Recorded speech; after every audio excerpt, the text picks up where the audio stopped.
In Genesis 15, Abraham is moaning to God. He's lamenting the lack of a male heir. Culturally, this lack was huge. Without a male heir, his name and his memory would not live on, and his possessions, including his wife and slave, would become the property of another. Previously, his God had promised Abraham progeny numerous as the stars in the sky and the sands in the sea. Yet now, chapters later, Abram still sees no evidence of this. The entire ancestral narrative from chapters 12 to 25 in Genesis is dominated by this question of an heir. Anxiety and doubt are frequently part of Abraham's conversation with God.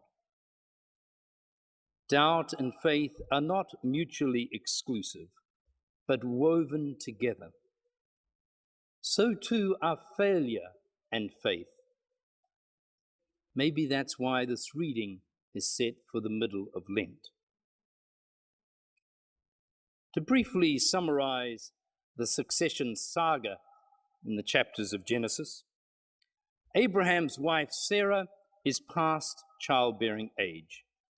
She therefore suggests, as was common in the Near East, that Abraham have intercourse with her maid, the Egyptian slave girl Hagar. Hagar conceives and bears a son, Ishmael. Abraham is delighted. Sarah, however, is envious. Hagar, she moans to Abraham, is treating me with contempt. And Abraham tries to dodge the conflict. She's your slave. A number of years go by, and then, according to the story, God decides to favor Sarah, and she too conceives and bears a son. His name was Isaac. Sarah, however, was not content. She petitioned Abraham to cast out Hagar and his teenage son Ishmael into the desert, where they would surely perish.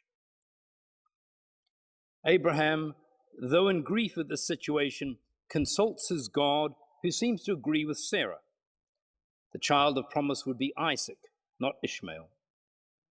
So Hagar and Ishmael are cast out, though later they are divinely rescued. God seems to flip-flop wanting to put $1 each way and saves them.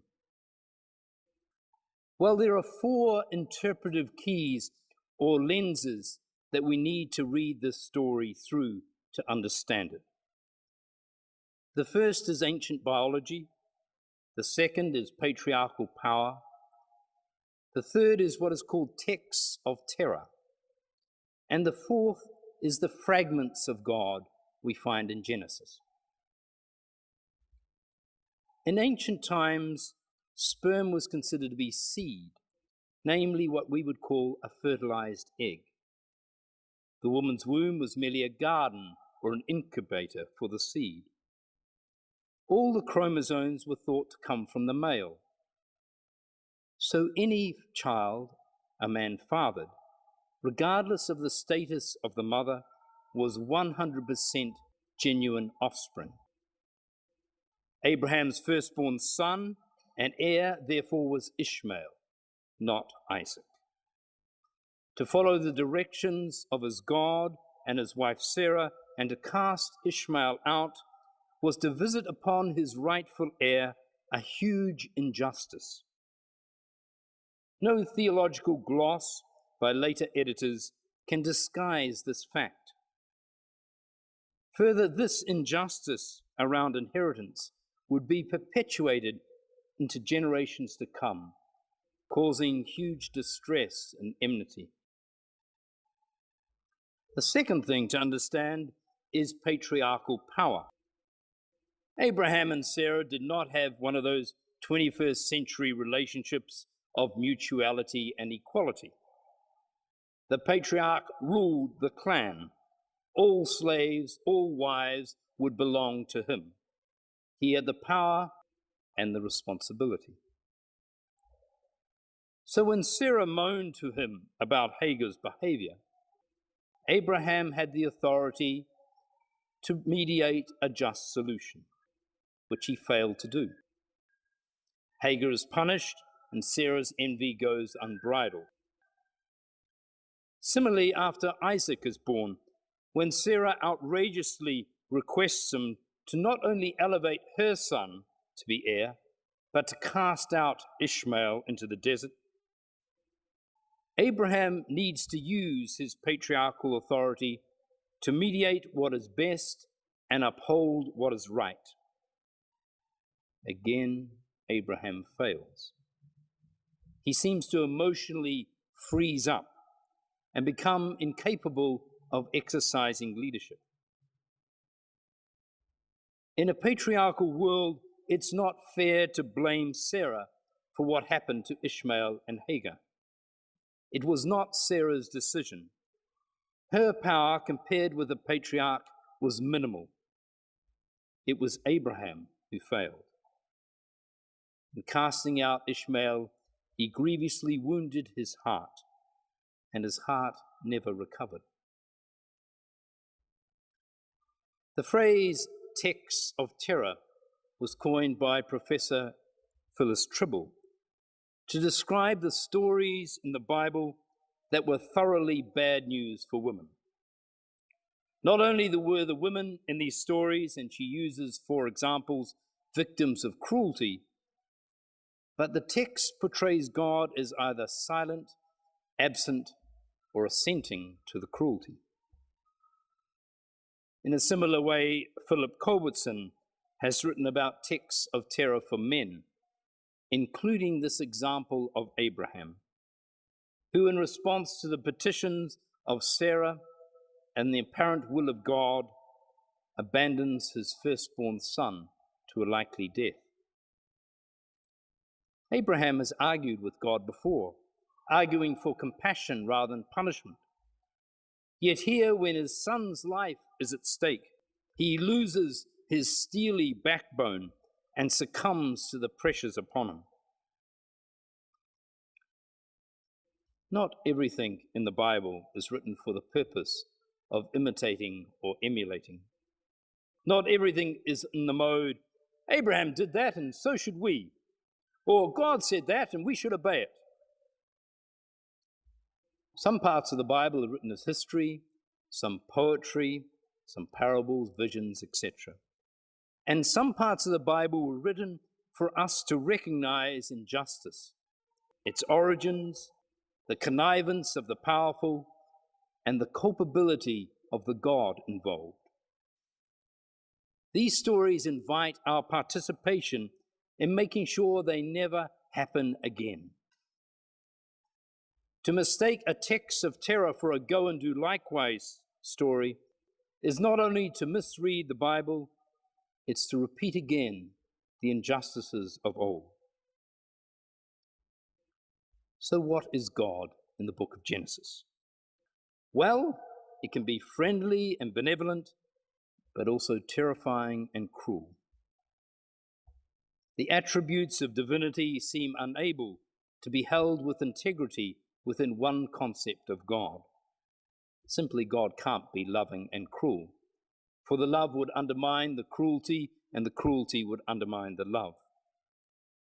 Hence, some authors talk about gods, plural, in Genesis, including those named Yahweh, Elohim, El Shaddai.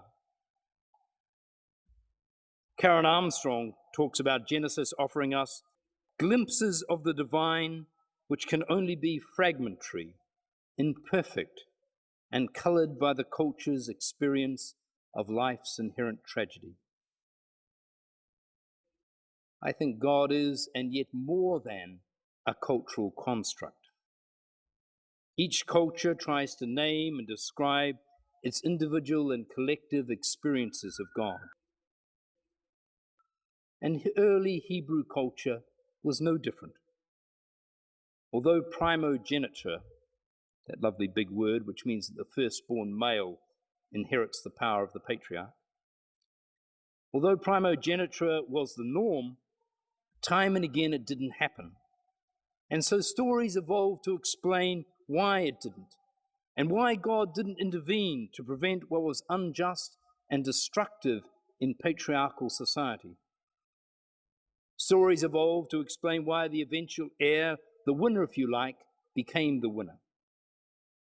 In God's mouth was put the rationale of the winner. Yet also in these stories are hints that winning isn't everything. Isaac, though heir, would be a big loser, for he never gained his father's unconditional love and never learnt how to show and teach love to his children. In the next generation, as you may recall, Jacob tricked his firstborn brother Esau out of the inheritance. But Jacob goes on to live a conflicted life in a conflicted family, and in turn he bequeaths it on. What's so likable about Abraham is that time and again he questions the reasoning and integrity of God. This is how the Bible understands faith, not parroting creedal formulas, but courageously risking to question and to probe and to engage with the expanse of God. Abraham pushes at the boundaries of his culture's experiences of God and frequently crosses them. Philip Culbertson points out a contemporary relevance of the Abraham and Ishmael story. There are many men and women today who, due mostly to divorce, have two families with two sets of children. Their current spouse or former spouse tries to influence the relationship with your children like Sarah did. You feel pressured, caught between the demands of these spouses and your feelings for your children. To give one set of children all your attention, for example, is to cause grievance to the other set. As for wills, legacies, etc., there is potential for much bitterness. The man or woman in this predicament is conflicted by a desire to express their love for all their children, to express their love for their current spouse, to do what is right and just, and to feel loved and rewarded in turn. There's significant potential for getting it wrong. What I like about the Abraham saga is that the authors do not shy away from revealing not only their hero's faith, but also his failures. Abraham, in abdicating his patriarchal power to Sarah, in listening to his God instead of his heart, in doing what was expedient rather than what was right, grievously wronged his firstborn Ishmael, and seeded an enmity between the ancestors of Ishmael and Isaac that continue today. And I refer to Arabs and Jews. Abraham screwed up. He failed as a family man. He failed as a patriarch. He didn't question the motives of the God he was listening to. His faith froze and he became a servant of circumstance. Yet there is also something wonderful about the biblical editors leaving all this in for us to learn from. There's a message here that the faithful do fail, often with irrevocable consequences. The faithful do screw up, and usually the screw-ups can't be put right. Spiritual growth is all about stepping out, risking uncertainty, putting a foot wrong in order to put a foot forward. As Joy Cowley says, people who don't make mistakes don't make anything. If Abraham had stayed safely at home in Ur with the gods he knew, none of this would have probably happened. But he didn't. He took a risk, a series of risks, compelled by his understanding of God, fragmentary though that was. He risked being wounded, and he was wounded in the heart. A life of faith and a wounded heart are often companions together on the spiritual journey.